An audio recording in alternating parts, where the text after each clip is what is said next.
Need का निर्माण फिर कविता का भावार्थ, साथ ही साथ उसके जो कठिन शब्द है उसके समझाते हुए कविता को समझने की कोशिश करेंगे।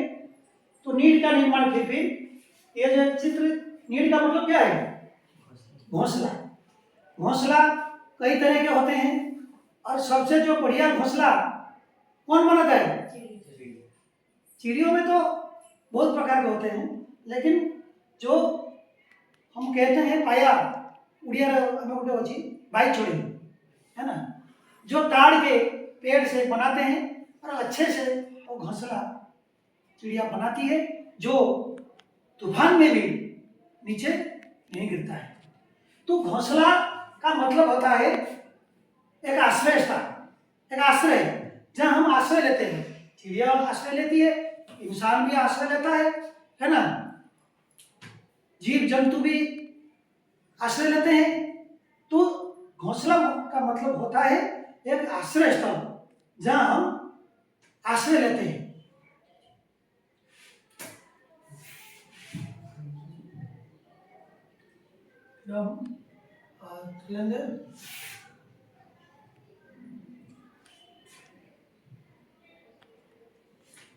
अब लेखक परिचय। हरिवंश राय बच्चन, जन्म 27 अक्टूबर 1960 को, मृत्यु 18 जनवरी 2003।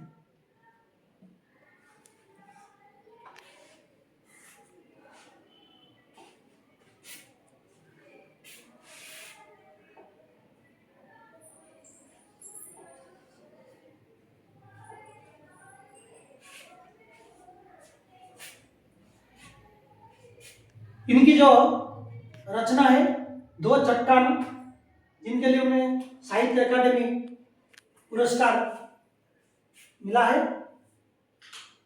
और जो बच्चन जी की मधुशाला है ना, उनकी भी एक प्रसिद्ध कविता है मिलन यामिनी, प्रेम विरह और मिलन पर बच्चन जी की अत्यंत लोकप्रिय कविता भी है ना। तुम डिजिटल किताब के माध्यम से पढ़ सकते हो, लाइब्रेरी में फैसिलिटी है।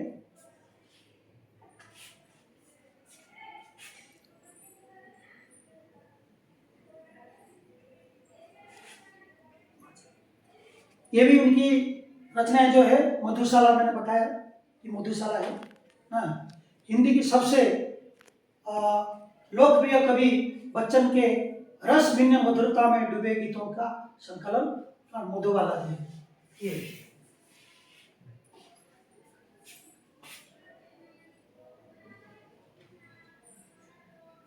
भारत सरकार द्वारा पद्म भूषण उपाधि से पुरस्कृत हुए हैं।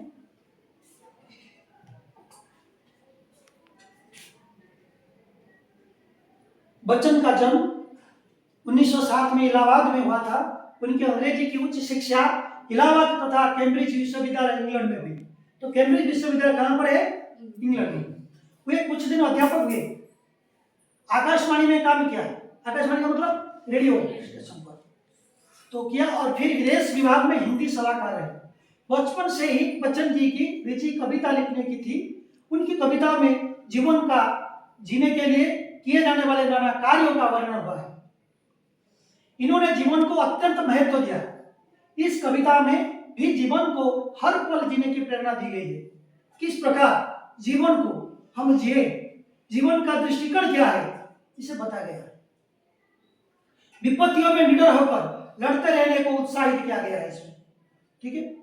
इनकी अनेक रचनाएं हैं, जिनमें से दो चट्टानों के लिए उन्हें साहित्य अकादमी की ओर से पुरस्कृत किया गया था।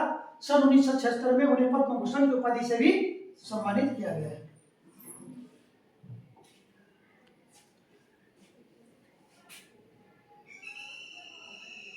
देखा जाता है कि चिड़िया अपने नीड या घोंसले को बार बार बनाती है। तुमने देखा होगा चिड़िया अपने घोंसले को बार बार बनाती है। कभी आंधी में नीचे गिर जाता है, तो कभी बारिश में भी ना उसका जो घोंसला टूट जाता है, लेकिन चिड़िया हार नहीं मानती है और फिर से अपना घोंसला बनाती है। मनुष्य भी नए नए घरों का निर्माण बराबर करते रहते हैं। रहने के लिए वे उनको बनाते हैं, क्योंकि उनमें अपने बच्चों और परिवार के दूसरे लोगों के प्रति स्नेह भाव होता है। कवि का ये मानना है कि घर जो है ये स्नेह का प्रतीक है, एक मिलन का प्रतीक है।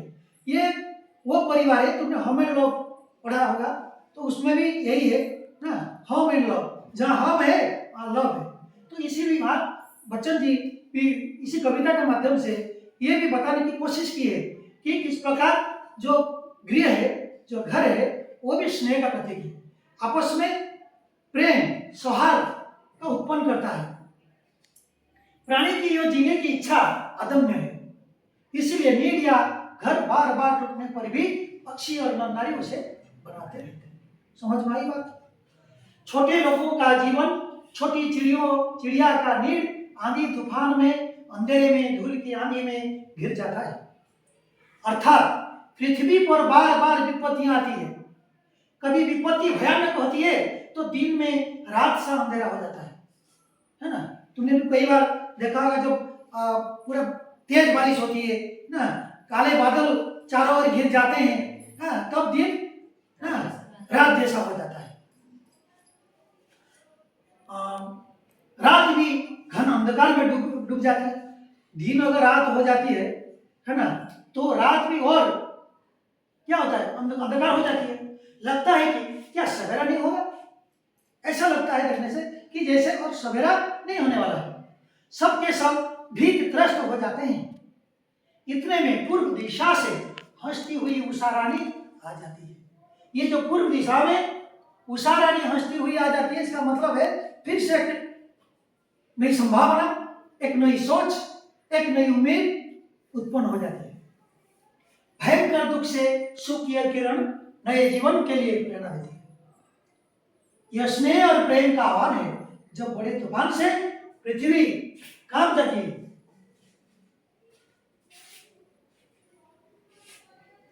बड़े बड़े पेड़ उखड़ जाते हैं, उनकी डाल पर घोंसले कहाँ उड़कर टूट बिखर जाते हैं, और तो और बड़े बड़े मकान जो ईंट पत्थर से बने होते हैं, बड़े मजबूत होते हैं, वे भी ढह जाते हैं।